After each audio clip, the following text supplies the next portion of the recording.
आज हम कक्षा 12 के मनोविज्ञान के प्रथम अध्याय के नेक्स्ट सेक्शन के बारे में पढ़ेंगे। नर्वस सिस्टम यानी तंत्रिका तंत्र या स्नायु संस्था। हमारा nervous system, human nervous system 3 हिस्सों में बटा होता है। ये 3 हिस्से हैं: central nervous system, automatic nervous system, peripheral nervous system. Central nervous system को हम हिंदी में केंद्रीय तंत्रिका तंत्र या केंद्रीय स्नायु संस्थान भी कहते हैं। ये 2 हिस्सों से मिलकर बना होता है। सेंट्रल नर्वस सिस्टम 2 हिस्सों से मिलकर बना होता है, वो है ब्रेन और स्पाइनल कॉर्ड। ब्रेन यानी मस्तिष्क, स्पाइनल कॉर्ड यानी सुषुम्ना, मेरुरज्जु। हमारा ब्रेन मानव के लिए इसलिए इंपॉर्टेंट है कि मानव के समस्त व्यवहार को संचालित करने का कार्य, समस्त गतिविधियों को, आंतरिक और बाह्य को संचालित करने का कार्य हमारा मस्तिष्क ही करता है। ये ब्रेन 4 हिस्सों में बटा होता है। पहले को हम सेरेब्रम कहते हैं, पहले हिस्से को हम सेरेब्रम कहते हैं, दूसरे हिस्से को सेरेबेलम, तीसरे को मेडुला और चौथे को हम पॉन्स कहते हैं। अब हम आते हैं ब्रेन के पहले हिस्से पर, जिसे हम सेरेब्रम या बृहद मस्तिष्क कहते हैं। क्योंकि यह मस्तिष्क का सबसे बड़ा पोर्शन है, इसलिए हम इसे बृहद मस्तिष्क कहते हैं।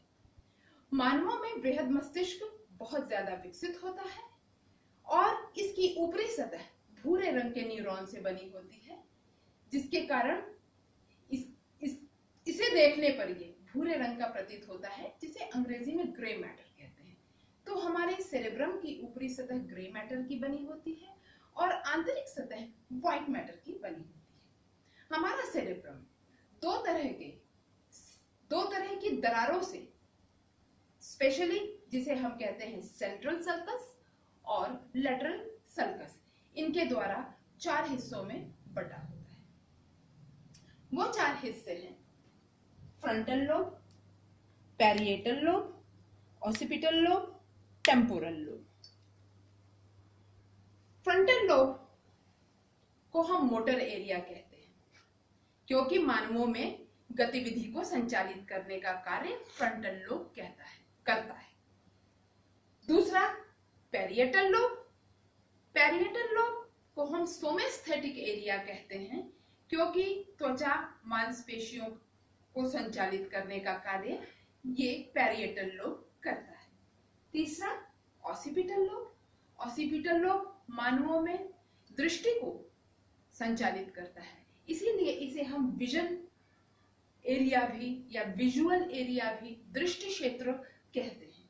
और चौथा है टेम्पोरल लोब, जो कि सुनने की क्रियाओं को संचालित करता है, इसे हम ऑडिटरी एरिया कहते हैं।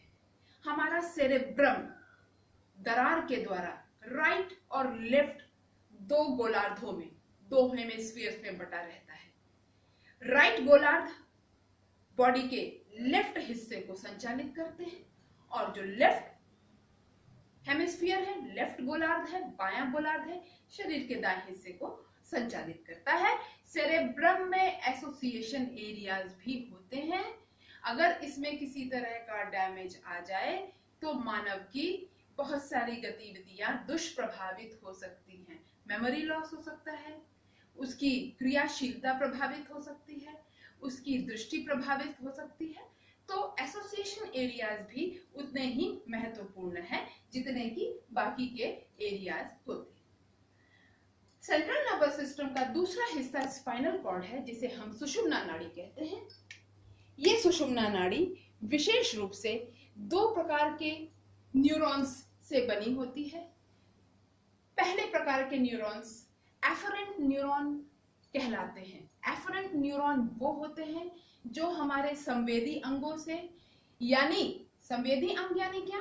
आंख, कान, नाक, मुंह, त्वचा, संवेदी अंगों से सूचनाओं को ब्रेन और स्पाइनल कॉर्ड तक पहुंचाते हैं। और दूसरे तरह के जो न्यूरॉन हैं उन्हें हम क्रियावाही न्यूरॉन कहते हैं।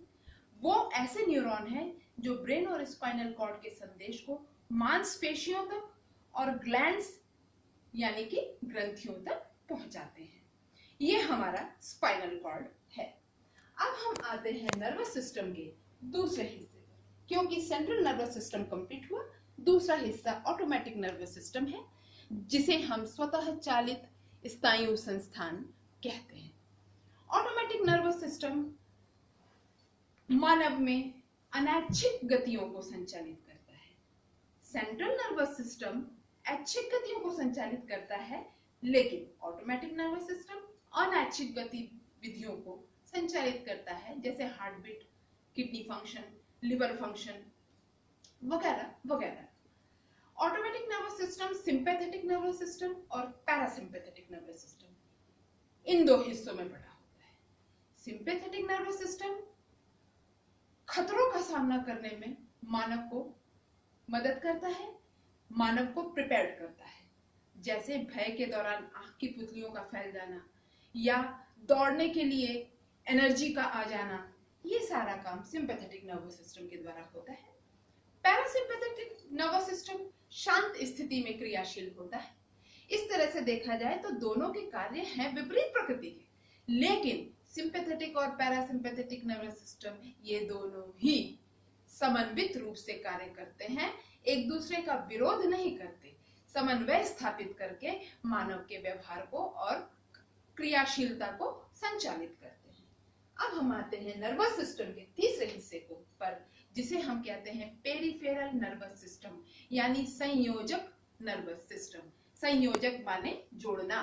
तो ये पेरिफेरल नर्वस सिस्टम हमारे ब्रेन को शरीर के आंतरिक और शरीर के बाह्य वातावरण से जोड़ता है। इसका सबसे प्रमुख कार्य ये है कि ये एक तरह से संदेश वाहक का कार्य करता है। बाहर की संवेदनाओं को मस्तिष्क तक पहुंचाता है, मस्तिष्क के संदेश को मांसपेशियों और ग्लैंड्स तक पहुंचाता है। अब आइए ग्लैंड्स पर आते हैं। हमारे अंदर ग्लैंड्स, जो कि जिन्हें हम इफेक्टर्स कहते हैं, वो पाई जाती हैं। इन्हें हम नलिका विहीन ग्रंथियां कहते हैं।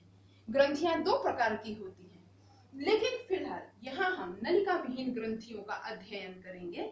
ये वो ग्रंथियां होती हैं जो ऐसे सेल से बनी होती हैं जो हॉर्मोन्स, विशेष प्रकार के रासायनिक पदार्थ का स्राव करती हैं, और इन रासायनिक पदार्थों को हार्मोन कहते हैं। और ये हार्मोन मानव के संवेग और व्यवहार को बहुत ही महत्वपूर्ण प्रकार से प्रभावित करते हैं।